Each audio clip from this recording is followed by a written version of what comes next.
श्री राम जय जय राम, श्री राम जय जय राम। नारायण समारंभां शंकराचार्य मध्यमां अस्मदाचार्य पर्यन्तां वन्दे गुरुपरम्पराम्। ओम श्री सीतारामचंद्राभ्यां नमः, उमा महेश्वराभ्यां नमः, श्रीकादशी दक्षिणेश्वरधाम सरकार प्रियते नमः। सत्संग के क्रम में देवर्षि नारद द्वारा रचित नारद भक्त सूत्र की चर्चा चल रही है। नारद जी से देवर्षि नारद जी ने 84 भक्त सूत्रों का प्रणयन किया है, रचना की है, जिनमें कि आज जो है 28वां सूत्र है, जिसकी चतुर्थ अनुवाक का 28वां सूत्र।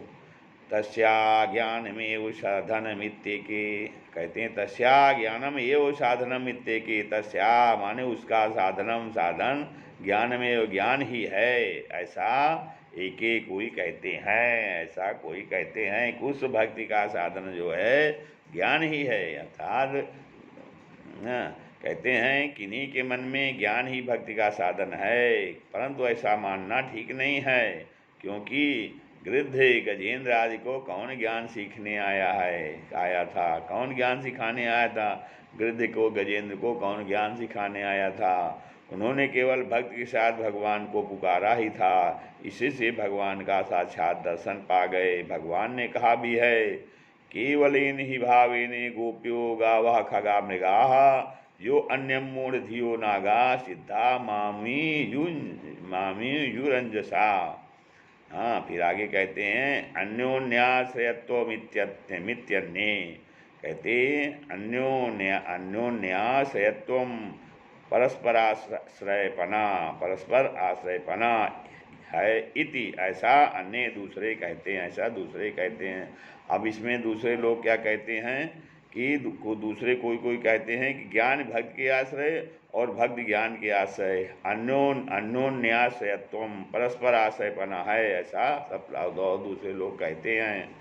तो अब ऐसा कहना तो ठीक है कि ज्ञान और भक्त एक दूसरे के आश्रित हैं। हाँ, जब ज्ञान होगा तो भक्ति हो जाएगी, भक्ति ज्ञान के बाद जो है भक्ति आ जाएगी, और भक्ति है तो ज्ञान अवश्य आएगा। हाँ, तो यह कहना भी ठीक नहीं है। हाँ, क्योंकि भक्त का उदय हो जाने पर ज्ञानत्व की जिज्ञासा का उदय ही नहीं होता है, क्योंकि जब भक्त का उदय हो जाता है तो ज्ञान की जिज्ञासा का उदय ही नहीं होता है, ज्ञान की कोई ज़रूरत नहीं समझी जाती है। स्वयं फल रूप तेति ब्रह्म कुमारा, कहते हैं स्वयं माने आप, फल रूपता, फल रूप बना इति, ऐसा ब्रह्म कुमार कह मानते हैं। सनत कुमार आदि और नारद जी का मत है कि भक्त स्वयं ही फल है और भक्त ही उस फल का साधन है। हाँ, तो स्वयं ही फल रूप तेति ब्रह्म कुमारा, और नित्य सिद्ध भगवान के प्रेममय भक्ति का कोई साधन है ही नहीं। कहते हैं जो नित्य सिद्ध भगवान हैं उनकी प्रेम रूप भक्ति का कोई साधन ही नहीं। श्रवण आदि से, श्रवण कीर्तन स्मरण आदि से, श्रवण आदि से शुद्ध हुए चित्त में उसका उदय अपने आप ही हो जाता है। अर्थात श्रवण जो अनवधा भक्त कहे गए हैं, श्रवण स्मरण कीर्तन आदि जो साधन हैं, तो श्रवण आदि से उनसे हृदय शुद्ध चित्त शुद्ध होता है, और उसका उदय जो है जब चित्त शुद्ध हो जाएगा तो भक्ति का उदय अपने आप हो जाता है। श्रवणादि भक्ति अंग ही क्रम से परिपक्व होकर भाव रूप में और भाव अपनी गाथा में प्रेम रूप से प्रकाशित होते हैं। फिर कहते हैं राजगृह भोजनादिषु तथैव दृष्टत्वात्, राजद्वार और भोजन आदि में वैसा ही देखा है। इस कारण जो है कहते हैं राज दरबार और भोजन आदि में ऐसा ही देखा है। किसको आगे दिखाते हैं कि न तेन राज परितोषा क्षुधा शांतिर्वा, तेन माने ज्ञान से राज परितोषा, राजा की प्रसन्नता या भूख की शांति नहीं होती है।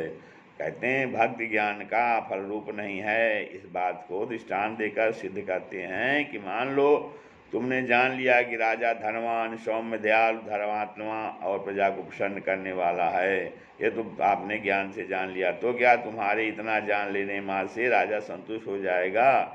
अर्थात तुमको राजज्ञान हो जाने से राजा की तृप्ति नहीं हो सकती, तथा घी शर्करा से मिष्टान्न बनता है। इस बात को केवल जान लेने से ही क्या तुम्हारी भूख दूर हो जाएगी? कदापि नहीं होगी।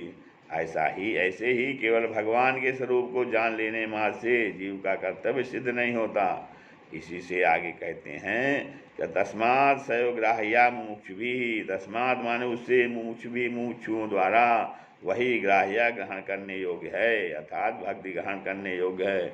इस कारण जो है सकल प्रकार की उपाधियों से मुक्ति चाहने वालों को इस भक्ति का ही आश्रय करना चाहिए। तात्पर्य है कि सूत्रकार ने अनेकों प्रकार का विचार करके सिद्धांत किया है कि कर्म, योग और ज्ञान मुक्ति के साधन हैं, तो भी उनमें अनेकों विघ्न होना संभव है। मुक्ति पाने के लिए, भगवान का दर्शन करने के लिए भक्ति ही निर्मल मार्ग है। इसी से जीवों के ऊपर करुणा करके उन्होंने भक्ति साधन में प्रवृत्ति दी है। मुक्ति भक्ति का मुख्य फल नहीं है, किंतु भक्ति साधना के मार्ग में बढ़ने पर मार्ग में मुक्ति स्वतः पहुँचती है। मुक्ति पा जाने के अनंतर भी भक्ति का मार्ग दूर तक फैला हुआ है। स्थूल, सूक्ष्म और कारण तीनों प्रकार की उपाधि से मुक्ति पाने के लिए मूर्छ को पृथक साधन नहीं करना पड़ता, भक्ति ही समस्त परमार्थ को दे देती है। श्री राम, जय राम।